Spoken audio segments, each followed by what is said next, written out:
Just imagine for a second the Roman Empire at its absolute peak. We're talking about the most powerful force on the entire planet. They had unstoppable legions, cities that basically scraped the sky, and they ruled over a full quarter of all humanity. I mean, it really seemed like they were invincible, right? An empire literally built to last forever. And yet, even back then, their sharpest minds, philosophers like Seneca, they saw something dangerous hiding just beneath all that glitter. They were warning everyone that wealth, well, it's not strength. It's a trap. It's a temptation that can rot a nation from the inside out, way faster than any invading army ever could. So that gets us right to the heart of the mystery, doesn't it? How does a superpower actually die? You know, the official story, the one we all learn, is about barbarian hordes at the gates. But that's not the whole truth. Rome's collapse wasn't really caused by an outside army. It was brought down by a financial sickness, a cancer that rotted it from within. So let's uncover the formula that brought an entire empire to its knees. Okay, so before we can possibly understand the fall, we have to appreciate the height. The Roman economy was an absolute marvel. It was this massive, continent-spanning machine. You had trade ships constantly moving, treasuries just overflowing with gold, and a population that had this deep, unwavering belief that their empire and their money were eternal. And the symbol of all that trust? It was a coin, the denarius. Now, in the beginning, this thing was the real deal. It was solid silver, a tangible piece of the empire's power that you could actually hold in your hand. Its value wasn't some abstract concept. It was real metal, mined from the earth, refined, and stamped by the state. It was, for all intents and purposes, the US dollar of the ancient world. But here's where we find the fatal flaw, the crack in the foundation. Rome's incredible wealth wasn't really coming from innovation or productivity. Nope, it came from conquest. New territories meant new slaves, new mines, new people to tax. The entire economic model was built on one simple, brutal rule. Keep winning wars or the whole thing falls apart. So naturally, what happens when the conquests start to slow down? Well, the emperors had to get creative. And this is where we see the first real symptom of the disease setting in. They mastered a crucial rule of power. Money is never just money. It's a tool. You know, we like to think of money as this neutral thing for buying and selling. But the Romans, they knew the truth. They understood that every single coin is a message. It's a little billboard from the ruler that basically says, I am in charge, and this is the story you will believe. Currency was their most powerful tool for controlling the public narrative.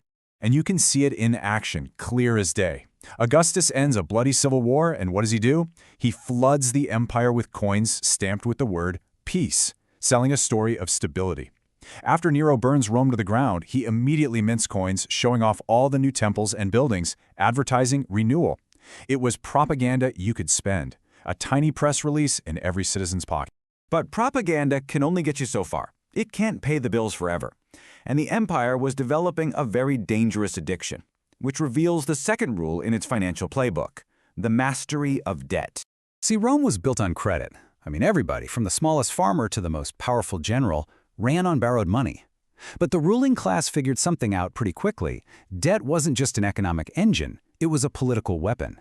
If you keep the citizens in debt, you keep them obedient. Rebellion becomes a luxury they simply can't afford. This really captures the two faces of debt perfectly. Early on, it was an engine.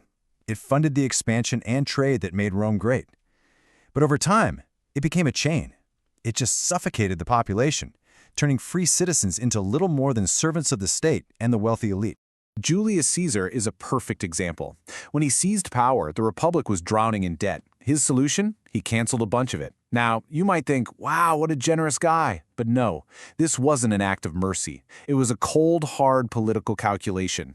Wiping the slate clean wasn't about financial policy, it was crowd control, designed to buy loyalty and secure his grip on power. So let's recap. The state is spending way more than it earns, the conquests are slowing down, and debt is piling up to the sky. What happens next? Well, this is the fatal turning point. The state decides to cheat, secretly, and it starts an overdose that would kill the empire. And this led them to the most destructive rule of all.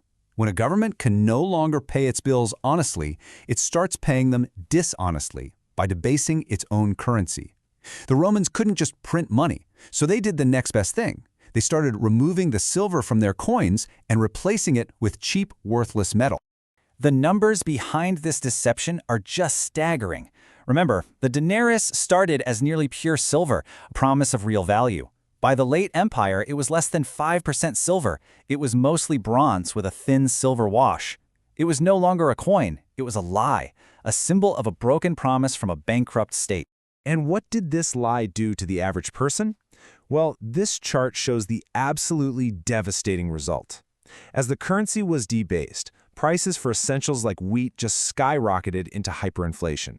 Your entire life savings could be wiped out in a matter of months. The social contract was shattered. The government was actively stealing the wealth of its own citizens through inflation. So what happens when the money becomes worthless? The system that runs on it doesn't just break, it evaporates. And this brings us to the final, tragic act of the collapse. And right here is the ultimate lesson from Rome's fall.